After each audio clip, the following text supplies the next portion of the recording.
Hello बच्चों। हमारा प्रश्न दिया हुआ है, ठोस CO2 को शुष्क बर्फ भी कहते हैं क्यों। चलिए समझते हैं इस प्रश्न को। तो पहले तो हम लोग इस प्रश्न की मुख्य अवधारणा की बात करते हैं। मुख्य अवधारणा में हम लोग पहले CO2 के बारे में जानते हैं। ठीक है। CO2 का पूरा नाम होता है कार्बन डाइऑक्साइड। कार्बन डाइऑक्साइड, ठीक है।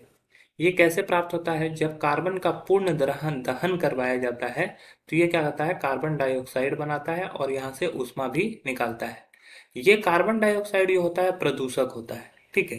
ये क्या होता है? प्रदूषक होता है। ये हमारे श्वास, हम लोग जो सांस छोड़ते हैं तो कार्बन डाइऑक्साइड ही हम लोग छोड़ते हैं। ठीक है।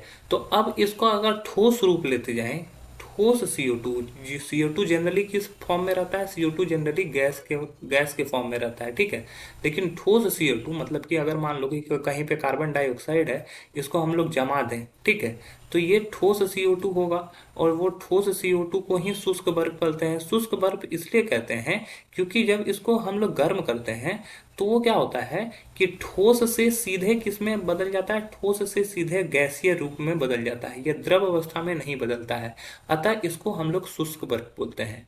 जब हम लोग बोलते हैं, जब ठोस CO2 को गर्म करते हैं तो वह ठोस अवस्था से सीधे गैस अवस्था में बदल जाता है, अवस्था में बदलता है।